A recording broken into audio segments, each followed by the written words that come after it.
이번 영상은 지난번 영상에서 미룬 사주명리와 지장간에 관한 내용이다. 이는 결국에 지장간이 에너지에 관한 내용이므로 자동으로 사주명리는 에너지에 관한 내용일 것이다. 그러나 어떤 사주명리학 책도 어떤 사주쟁이도 사주명리가 에너지라는 사실을 말하지 않는다. 아니, 이는 말하지 않는 것이 아니라 사주명리가 에너지 문제라는 사실 자체를 아예 모른다. 그래서 이때 사주쟁이들은 사주명리학 이론의 진정한 뜻도 모른 채 사주명리학 이론을 앵무새처럼 그냥 따라서 읊을 뿐이다. 그러면 자동으로 사주명리가 에너지 문제를 다루는 양자역학의 영역이라는 사실도 모르게 된다. 이는 결국에 사주명리를 과학이 아닌 미신 내지는 주술로 만들고 말았다. 이 문제를 보기 위해서는 먼저 본 연구소가 발행한 사주명리학 책인 자평진전의 제목을 볼 필요가 있다. 자평진전의 제목을 보게 되면 인체 에너지 지문, DNA 에너지 보고서, 양자역학의 르네상스라고 제목을 달고 있다. 여기서 핵심은 인체 에너지 지문이라는 문구이다. 여기서 지문은 인체의 손가락에 있는 지문을 빗댄 말이다. 이 지문은 평생 변하지 않는 인체의 특성이다. 즉, 이는 인체에는 타인과 구별되는 자신만의 에너지 특성이 있다는 뜻이다. 이를 인체 에너지 지문이라고 칭한다. 이를 체질의학에서는 각 개인의 체질이라고 부른다. 즉, 각 개인이 보유한 체질은 각 개인이 보유한 에너지의 특성이라는 뜻이다. 아인슈타인에 따르면 태양계 아래에 존재하는 모든 물체는 예외 없이 에너지 덩어리 그 자체이다. 그래서 인체도 에너지 덩어리 그 자체이므로 인체도 개인의 독특한 에너지 특성을 보유하게 된다. 그리고 이것이 바로 각 개인이 보유한 독특한 체질이 된다. 그러나 사주명리에서는 이를 인체 에너지 지문이라고 부른다. 물론 이 에너지 지문은 사람이 눈으로 볼 수도 없을 뿐더러 인간이 느낄 수도 없는 존재이다. 결국에 사주명리도 인체의 체질을 말하게 된다. 그래서 사주명리를 제대로 배우려면 자동으로 체질에 따른 처방을 할 수 있어야 하므로 사주명리에서는 의학이 필수가 된다. 물론 이때 의학은 에너지의학 내지는 양자의학이 된다. 이때 에너지는 자유전자를 말하는데 자유전자는 에너지이고 양자역학의 연구 대상이므로 이때 의학은 에너지의학 내지는 양자의학이 된다. 그래서 이때 의학을 모르게 되면 사주명리는 반쪽짜리가 되고 만다. 이때 사주관상을 봐주는 사람이 의학을 알게 되면 당사자의 인체 에너지 상태를 바꿔줘서 당사자의 운명을 바꿀 수 있게 해줄 수 있다. 그래서 사주나 관상에서 의학 지식은 엄청나게 중요하다. 물론 현실은 의학을 모르는 관상쟁이와 사주쟁이가 판을 치고 있다. 즉 사주나 관상은 보통은 바꿀 수 없는 운명론으로 치부하는데 이들은 실제로는 바꿀 수 있는 계명론이다. 이 시점에서 사주나 관상이 존재하는 이유가 나오게 된다. 즉 이들 이론은 인간의 행복을 위한 것이다. 그래서 팔자를 고쳤다, 운명을 거슬렀다는 말이 나오게 된다. 이는 쌍둥이가 서로 다른 환경에서 자라게 되면 운명도 서로 다른 길을 걷게 되는 경우에서 쉽게 증명된다. 이때 각 개인이 보유한 체질인 에너지 지문은 난자와 정자의 수정에서부터 형성되기 시작한다. 이때 정자의 머리에는 엄청나게 많은 자유전자가 적재되어 있다. 즉 정자는 자기 머리 부분에 엄청나게 많은 자유전자를 보유하고 있다. 그리고 이때 이런 정자가 난자를 만나게 되면 정자는 자기 머리에 든 자유전자를 이용해서 공유결합으로 형성된 난자라는 물체를 환원해서 난자에 구멍을 내고 이어서 정자는 난자 안으로 침투해서 들어가게 된다. 이때 다시 정자는 자기 머리에 든 자유전자를 이용해서 계속해서 난자를 환원시켜서 이를 분해하게 된다. 이 과정을 난자의 난알 과정이라고 부른다. 알처럼 생긴 난자는 공유결합으로 구성된 물체이다. 그래서 이때 정자가 자유전자를 공급하게 되면 자동으로 이 자유전자는 난자의 공유결합을 환원해서 분해하게 되고 이어서 난자는 조각조각 나누어지게 된다. 이것이 난자의 난알 과정이다. 이를 다른 말로 분열이라고 부른다. 여기서 참고로 태양계 아래 모든 물체는 공유결합을 통해서 조립된 상태라는 사실을 상기해보자. 추가로 전자의 환원과 전자의 공유결합이 뭔지 AI에게 물어보고 가자. 안녕하세요. 오늘은 전자의 산화와 환원에 대해 알아보겠습니다. 산화와 환원은 화학 반응에서 매우 중요한 개념입니다. 간단히 말하면 산화는 전자를 잃는 과정이고 환원은 전자를 얻는 과정입니다. 예를 들어 금속이 산소와 반응에 녹쓰는 것은 산화의 예입니다. 반대로 산화된 물질이 다시 전자를 받아 본래 상태로 돌아가는 과정을 환원이라고 합니다. 즉, 산화와 환원은 항상 동시에 이루어지며 이를 산화와 환원 반응이라고 부릅니다. 우리의 일상에서도 이를 쉽게 찾아볼 수 있는데 철이 녹슬거나 음식물이 상하는 현상도 이런 반응의 결과입니다. 간단하지만 전자의 이동은 에너지 생성, 배터리 작동 등 현대 문명을 지탱하는 핵심 원리입니다. 산화와 환원, 이제 조금 더 익숙해지셨나요? 감사합니다. 안녕하세요. 오늘은 전자의 공유결합에 대해 간단히 설명드리겠습니다. 공유결합은 원자들 사이에서 전자를 공유하며 결합하는 방식입니다. 보통 비금속 원자끼리 나타나며 각 원자가 서로 부족한 전자수를 채우기 위해 전자를 공유하는 원리입니다. 예를 들어 물 분자는 산소와 수소 원자가 공유결합을 통해 안정한 구조를 만듭니다. 공유결합은 이처럼 원자가 전자를 주고받는 대신 나눠 가짐으로써 강한 연결을 형성하는 특징이 있습니다. 이러한 결합은 분자의 형태와 성질을 결정하며 우리 주변에서 흔히 볼 수 있는 물질들의 기본 구조를 이루고 있습니다. 복잡해 보이지만 핵심은 간단합니다. 원자끼리 전자를 나누어 함께 사용하는 것입니다. 지금까지 공유결합에 대해 알아보았습니다. 감사합니다. 이 부분은 자칭 최첨단 현대의학으로 풀면 아주 신비한 장면이 되지만 이를 전자생리학으로 풀면 그냥 하나의 단순한 자유전자의 환원 과정에 불과하다. 그래서 태양계 아래에서 일어나는 모든 분해나 분열은 예외 없이 물체의 공유결합을 풀어버리는 자유전자의 환원 과정에 불과하다. 이 원리는 태양계 아래에서는 절대로 예외가 없다. 그래서 이때는 세포의 분열도 예외가 아니다. 나날과 세포 분열에 대한 AI의 생각을 들어보자. 안녕하세요. 오늘은 나날, 즉 난자 분할에 대해 알아보겠습니다. 나날은 수정란이 세포 분열을 통해 점점 많은 세포로 나뉘며 배아로 성장하는 과정을 말합니다. 이 과정은 수정 후 빠르게 시작되며 세포 수는 증가하지만 전체 크기는 그대로 유지됩니다. 초기에는 모체로부터 필요한 영양을 받아 세포가 분열하고 결국 배반포라는 구조를 형성하게 됩니다. 이러한 나날 과정은 모든 다세포 생물의 발생에서 중요한 첫 단계로 이후 배아의 조직과 기관이 형성되는 기초가 됩니다. 나날은 세포의 분열 패턴에 따라 달라질 수 있으며 각 생물종마다 특징적인 방식으로 진행됩니다. 이처럼 생명의 시작을 이해하는 데 중요한 나날은 생물학 연구와 의학 분야에서도 중요한 개념으로 다뤄지고 있습니다. 감사합니다. 안녕하세요. 오늘은 생명 현상의 기본인 세포 분열에 대해 이야기해 보겠습니다. 세포 분열은 하나의 세포가 두 개의 새로운 세포로 나뉘는 과정입니다. 성장, 조직 복구, 생식 등 생명체의 기본적인 활동에 꼭 필요한 과정인데요. 크게 유사 분열과 감수 분열로 나뉩니다. 유사 분열은 세포가 동일한 유전 정보를 가진 복제 세포를 만들 때 일어나며 주로 몸을 구성하는 체세포에서 이루어집니다. 반면 감수 분열은 생식 세포를 형성할 때 필요한 분열로 염색체 수를 절반으로 줄여 새로운 생명체가 탄생할 때 중요한 역할을 합니다. 세포 분열 과정은 인터페이스, 분열기 등 복잡한 단계를 거치며 정확하게 진행됩니다. 이 과정 덕분에 생명체는 자라고 유지될 수 있습니다. 세포 분열, 생명의 기본입니다. 감사합니다.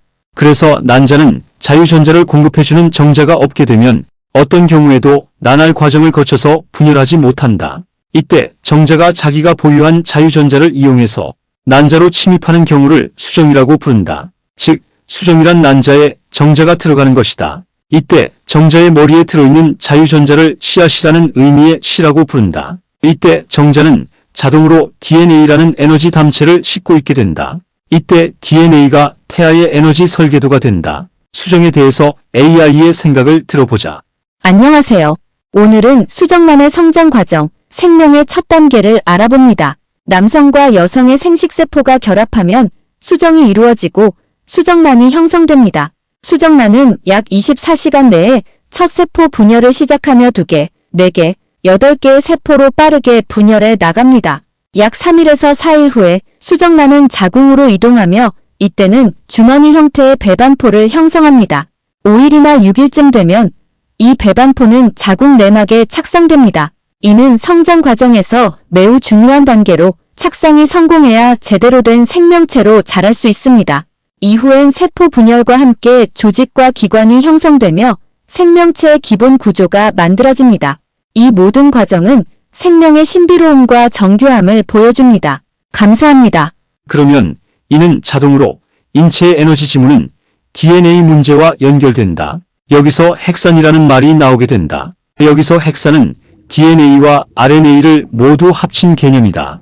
핵산에서 핵심 글자는 산이라는 글자이다. 산과 알칼리 구분은 나중에 따로 설명할 것이다. 산은 이동이 가능한 에너지를 보유한 물질의 형태를 말한다. 또한 이때 에너지는 물질과 물질 사이를 자유롭게 이동할 수 있는 자유전자를 말한다. 태양계 아래에서 동력을 제공할 수 있는 에너지라는 존재는 자유전자가 유일하다는 사실을 상기해보자. 즉, 이때 예외는 없다는 뜻이다. 즉, 태양계 아래에서 자유전자가 유일한 동력의 근원이라는 뜻이다. 이때 자유전자가 동력이 되는 이유는 자유전자는 1분 1초도 쉬지 않고 빛의 속도로 회전하기 때문이다. 즉, 전자의 회전이 동력이 된다는 뜻이다. 그래서 우리가 보는 현실에서도 동력은 회전 도구에서 나오게 된다. 여기서 동력은 비행기나 배 그리고 자동차를 움직이게 하는 동력, 새나 짐승 그리고 사람을 움직이게 하는 동력, 바람이나 눈 그리고 비를 움직이게 하는 동력, 먼지나 물체 그리고 식물을 움직이게 하는 모든 동력, 먼지나 습기가 공중에 떠있게 하는 모든 동력을 말한다. 즉, 태양계 아래에서 어떤 존재도 자유전자라는 동력이 없다면 어떤 움직임도 만들어낼 수 없다는 뜻이다. 그러면 자동으로 여기서 의문점이 나오게 된다. 그럼 우리가 학교에서 배운 생체의 에너지라고 한 ATP는 뭐야? ATP가 생체의 에너지라고 한 이유는 고전 물리학을 기반으로 했다는 사실 때문이다. 즉, 태양계 아래에서 모든 동력은 무조건 자유전자가 공급하는데 이 자유전자라는 존재는 사람이 눈으로 볼 수도 없고 사람이 손으로 잡을 수도 없고 그렇다고 사람의 코를 이용해서 냄새를 맡을 수도 없는 존재이기 때문이다. 그러다 보니까 눈에 보이는 존재를 겨우 이해하는 고전 물리학으로는 눈에 보이지도 않는 자유전자를 인식할 수 없었다. 여기서 더 가관인 것은 이런 무능한 고전 물리학이 태양계 아래에서 일어나는 모든 현상을 소위 과학적으로 설명할 수 있다고 날뛰는 데 있다. 그래서 찾아낸 존재가 ATP이다. 그러면 왜 인체 안에 존재하는 여러 존재 중에서 왜 유독 ATP를 생체의 에너지라고 했을까?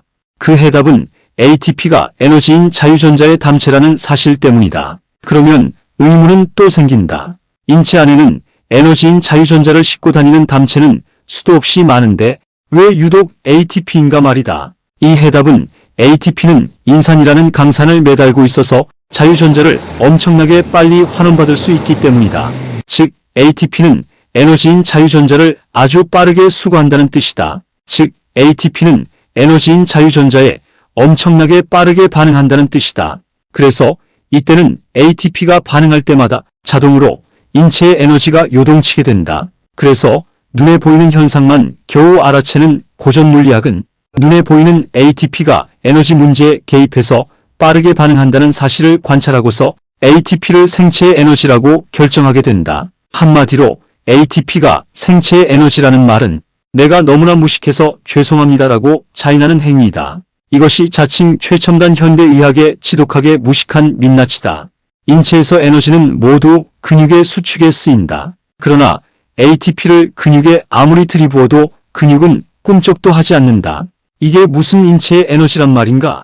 이때 자유전자의 흐름인 전류를 근육에 아주 조금만 흘려보내도 인체의 근육은 즉시 수축한다. 이게 에너지이지 뭐가 에너지이겠는가 말이다. 그래서 인체를 움직이게 하는 자유전자라는 에너지는 자동으로 눈에 보이지 않게 된다. 그래서 이때 인체뿐만이 아니라 생체를 움직이게 하는 에너지를 생기라고 부르게 된다. 이때 자유전자를 생기라고 부르는 이유는 자유전자가 생체의 에너지도 되지만 자유전자는 항상 1분 1초도 쉬지 않고 회전하면서 살아서 움직이는 에너지가 되기 때문이다. 그래서 생기이다. 그러면 이때는 자동으로 태양계 아래에서 일어나는 모든 현상을 알아야 하고 알고 있다고 자부하는 고전 물리학 학자들은 생기가 인체의 에너지라는 사실을 인정할 수 없게 된다. 이때 고전 물리학 학자들이 생기를 인정하는 순간에 자동으로 ATP는 생체의 에너지가 아니라는 사실을 증명하게 된다. 그래서 이때 고전물리학 학자들은 생기라는 단어만 나와도 경기를 일으키면서 알레르기 반응을 보일 수밖에 없게 된다. 결국에 인체의 에너지 문제나 생기의 문제는 고전물리학이 가지고 있는 한계를 그대로 적나라하게 보여주고 있다. 이 생기라는 문제가 중요한 이유는 인체 에너지인 생기가 의학에서 핵심을 이루고 있다는 사실 때문이다. 그래서 자칭 최첨단이라고 스스로 외치면서 최첨단으로 포장하고 있는 현대의학은 실제로 최첨단이라는 포장지를 까보게 되면 속이 텅텅 빈 강정과 같은 존재이다. 그런데 이런 현대의학이 현실에서는 이미 종교가 되어 있다는 사실이다. 더 큰 문제는 양의사건 한의사건 간에 이런 사실을 까맣게 모르고 있다는 점이다. 그래서 이 덕분에 의학이 최첨단으로 발전했다고 떠들어대는 지금 당뇨, 고혈압, 고지혈증, 암 등등 고질병이 이미 유행병이 되고 있다. 이 덕분에 돌팔이 약장사들은 떼돈을 벌고 있다. 이 문제는 본 연구소가 발행한 전자생리학을 참고하면 더 자세히 알 수 있다. 이 문제도 때가 되면 따로 영상을 하나 만들 것이다. 생기와 ATP 문제도 AI에게 물어보고 가자. 안녕하세요.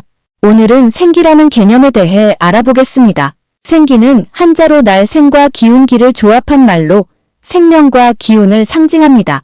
이는 사람뿐 아니라 자연과 사물에도 깃들어 있다고 여겨지며 에너지, 활력, 생동감을 의미하기도 합니다.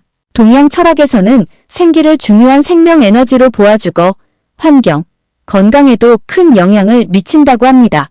예를 들어 집안의 밝고 활기찬 분위기를 유지하거나 자연과 잘 조화된 환경을 구축하면 생기를 더 높일 수 있다고 알려져 있습니다. 이처럼 생기는 우리의 삶의 질에 깊이 관련된 개념입니다. 일상에서 생기를 북돋우는 방법을 고민해보는 건 어떨까요? 감사합니다. 안녕하세요. 오늘은 ATP에 대해 알아보겠습니다. ATP, 즉 아데노신 3인산은 우리 몸에서 에너지를 저장하고 전달하는 중요한 분자입니다. 세포 안에서 이루어지는 대부분의 에너지 요구 작업들, 예를 들어 근육 수축, 신경 전달, 화학 반응 등은 ATP 없이 불가능합니다. ATP는 글루코스 같은 에너지원이 세포 호흡 과정을 통해 분해될 때 생성됩니다. 특히 미토콘드리아에서 산소를 사용하는 과정에서 주로 생산되며 이 과정에서 ATP는 에너지를 제공하고 곧 ADP로 변환됩니다. 이후 다시 ATP로 재활용되면서 지속적으로 에너지 순환이 이루어집니다. 이처럼 ATP는 생명 활동을 유지하는 데 필수적이며 생명 현상의 기본 에너지 단위라고 볼 수 있습니다. 이상으로 ATP에 대한 간단한 설명을 마치겠습니다. 감사합니다. 핵산을 말하다가 여기까지 왔다. 핵산에서 산은 이동이 가능한 에너지를 보유한 물질의 형태를 말한다. 이때 에너지는 물질과 물질 사이를 자유롭게 이동할 수 있는 자유전자를 말한다. 그래서 핵산은 이름에서 말하듯이 에너지를 보유한 물질을 말한다. 여기서 핵산의 개념을 AI에게 물어보고 가자. 안녕하세요. 오늘은 생명과학의 핵심, 핵산에 대해 알아봅니다. 핵산은 세포 속에 저장된 유전 정보를 담고 있는 분자로 DNA와 RNA로 나눕니다. DNA는 유전자의 설계도를 저장해 생명체의 특징을 결정하고 RNA는 이 정보를 해독해 단백질을 만드는 데 쓰입니다. 핵산은 뉴클레오타이드라는 작은 단위로 이루어져 있으며 이 안에는 염기, 당, 인산이 포함되어 있습니다. DNA는 이중나선 구조로 안정성을 가지고 있으며 RNA는 단일 가닥으로 유전 정보의 전달과 단백질 합성 과정에서 중요한 역할을 합니다. 이런 핵산 덕분에 생명체는 세대를 거듭하며 정보를 유지하고 변이를 통해 진화할 수 있습니다. 과학과 의학에서 핵산 연구는 질병 치료와 생명 현상 이해의 열쇠가 되고 있습니다. 여기서 보면 에너지를 보유한 산이라는 글자가 있음에도 불구하고 에너지라는 말은 한마디도 없다. 그래서 지금 AI가 말하는 핵산은 고전물리학의 관점이다. 이는 그냥 겨우 눈에 보이는 물체만 탐구한 것에 불과하다. 아무튼 정자는 이런 DNA라는 에너지 담체를 싣고 난자로 침투하게 된다. 그리고 이 DNA는 에너지 설계도이므로 이는 자동으로 인체 에너지 지문을 만들 때 핵심이 된다. 그리고 이때 만들어진 에너지 지문이 사주명리에서 말하는 에너지 지문이 된다. 즉 DNA가 인체의 에너지 지문을 만드는 설계도를 보유하게 된다. 이때 DNA는 자유전자라는 에너지를 보유하고 있으므로 자동으로 전자기파를 발산하게 된다. 그리고 이 전자기파는 자동으로 다른 전자기파의 간섭을 받게 된다. 즉, 인체가 보유한 자유전자의 전자기파는 대기에 존재하는 자유전자의 전자기파 간섭을 받게 된다. 이때 인체 안에서 만들어지는 에너지 지문의 특성이 변하게 된다. 그리고 이 에너지 지문의 특성이 한 개인의 사주명리가 된다. 즉, 사주명리는 한 개인의 에너지 지문의 특성을 파악하는 것이 핵심이다. DNA 개념도 AI에게 물어보고 가자. 안녕하세요. 오늘은 DNA에 대해 알아보겠습니다. DNA는 우리 몸의 유전 정보를 담고 있는 분자로 모든 생물의 생명 활동과 특징을 결정합니다.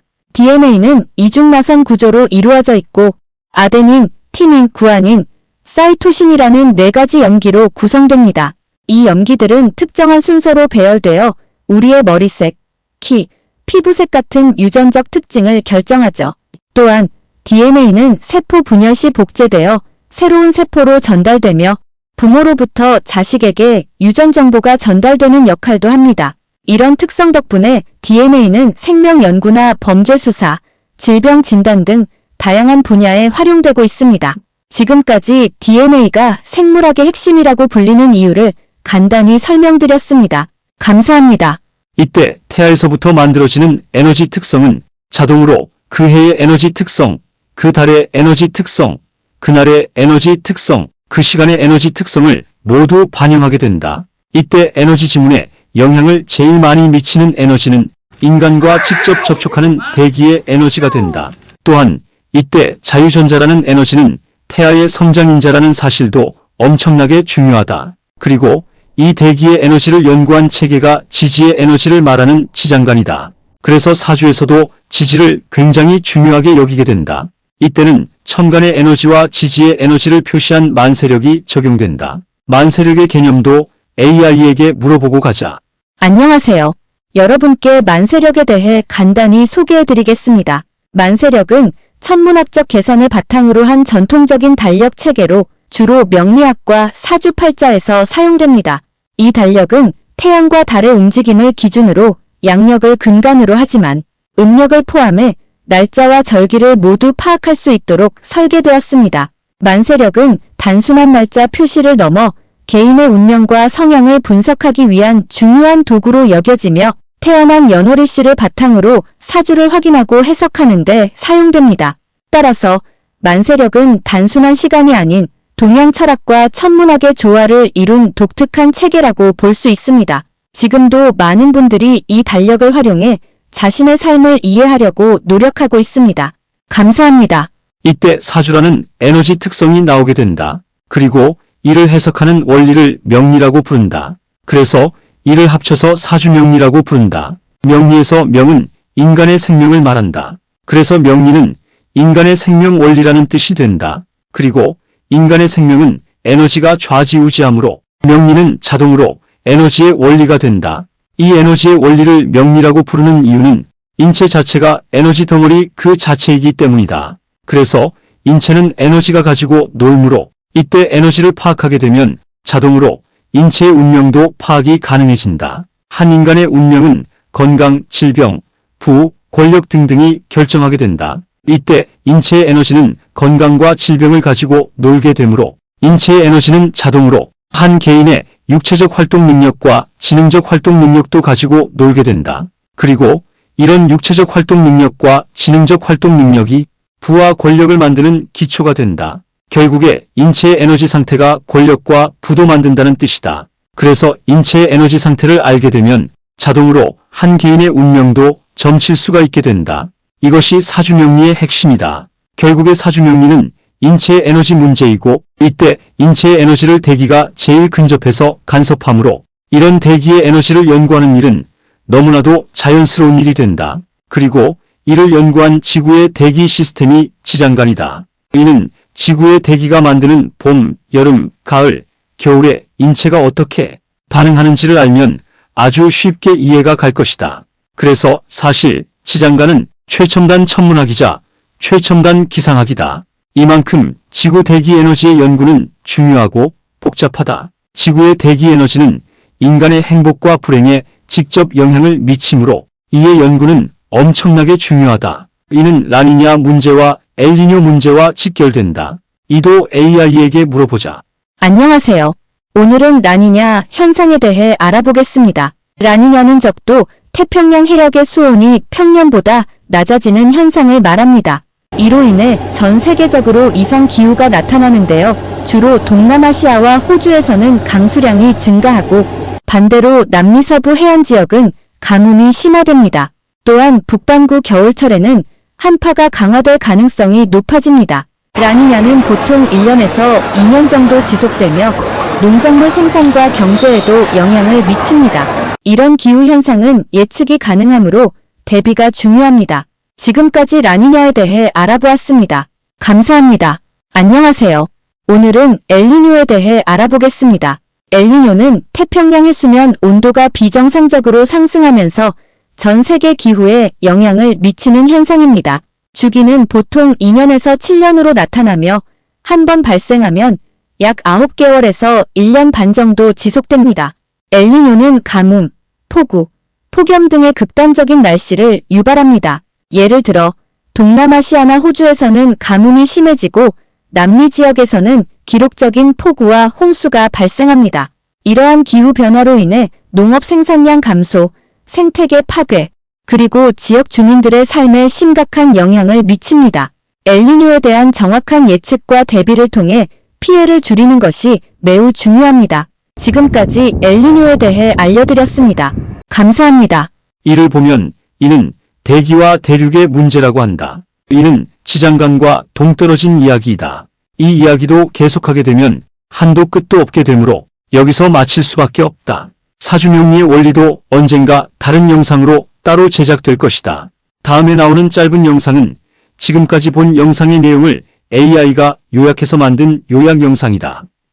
이번 영상에서는 사주 명리와 지장간에 관한 내용이 다뤄지며 이는 에너지에 관한 중요한 주제이다. 사주 명리는 에너지의 특성과 관련이 있지만 많은 사주쟁이들이 이를 제대로 인식하지 못하고 있다고 한다. 사주 명리학의 핵심은 개인의 에너지 특성과 체질을 이해하는 것이고 이를 제대로 배우려면 의학 지식이 필수적이다. 인체의 에너지 지문은 고유한 것으로서 각 개인이 태어날 때부터 형성되기 시작하며 이는 난자와 정자의 수정 과정에서도 중요한 역할을 한다. 전자의 산화와 환원은 전자를 잃고 얻는 과정으로 일상에서 음식이 상하거나 철이 녹슬 때 나타나는 화학 반응을 설명한다. 전자의 공유 결합은 원자들이 전자를 나누어 강한 결합을 형성하며 물처럼 흔한 물질들의 기본 구조를 만든다. 난알, 즉 난자의 나누는 과정은 수정란이 세포 분열을 거쳐 배아로 성장하는 중요한 단계라고 이야기하고 있다. 세포 분열은 생명체의 성장과 회복, 생식 등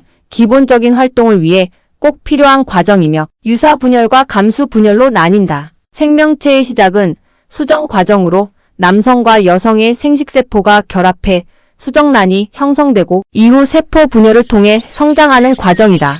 수정란은 자궁에 착상한 후 세포 분열로 조직과 기관이 만들어지며 이는 생명의 기본 구조를 형성하게 된다. 인체 내의 에너지원인 ATP는 고전 물리학적 개념을 넘어 자유전자를 빠르게 수거하며 생체 에너지로 작용하는 중요한 역할을 한다. 이 영상에서는 생기와 ATP의 에너지 개념에 대해 이야기하고 생기가 인체의 주요 에너지라는 점을 강조한다.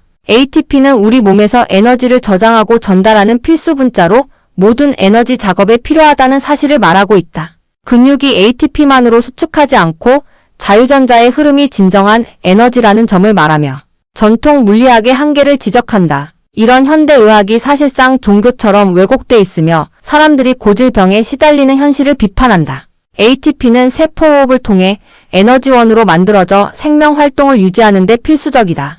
핵산은 유전 정보를 담고 있는 분자로 DNA와 RNA로 나뉘며 생명체의 특징과 단백질 생성에 중요한 역할을 한다. DNA는 유전적 특징을 결정하고 세포 분열을 통해 유전 정보를 전달하는 핵심 물질로 다양한 분야에서 활용된다. 개인의 에너지 특성은 DNA와 주변 대기의 에너지에 영향을 받으며 이는 사주명리와 연결될 수 있다. 만세력은 천문학적 원리를 기반으로 한 전통적인 달력 체계로 개인의 운명과 성향을 이해하는 데 중요한 도구이다. 사주의 에너지 원리를 분석하는 명리는 인간의 생명과 활동 능력에 따라 부와 권력을 결정짓는 핵심 요소이다. 지구 대기 에너지를 연구하는 일이 사주명리와 연결되어 있으며 이 연구는 인간의 행복과 불행에 큰 영향을 미친다. 라니냐는 태평양 수온이 낮아지는 현상으로 기후에 영향을 미치고 주로 동남아시아와 호주에서 강수량이 증가한다. 엘니뇨는 태평양 수온이 상승하면서 극단적인 기후 변화를 유발하고 특히 농업 생산량 감소 및 생태계 파괴와 관련이 있다. 이번 영상에서 엘니뇨에 대해 설명했고 이 주제는 대기와 대륙의 문제와 관련이 있다. 이야기가 계속되면 끝이 없으니 여기서 마치겠고 사주명리 원리는 나중에 다른 영상으로 제작할 예정이다. 지금까지 본 영상의 내용에 관한 자세한 정보는 네이버 카페 DJU 동양일철학 연구소 사이트를 참고하면 된다. 그리고 지금까지 본 영상이 유익했다면 구독과 알림 설정도 부탁드립니다. 물론 좋아요는 보너스겠지요. 그럼 다음 영상에서 뵐까요?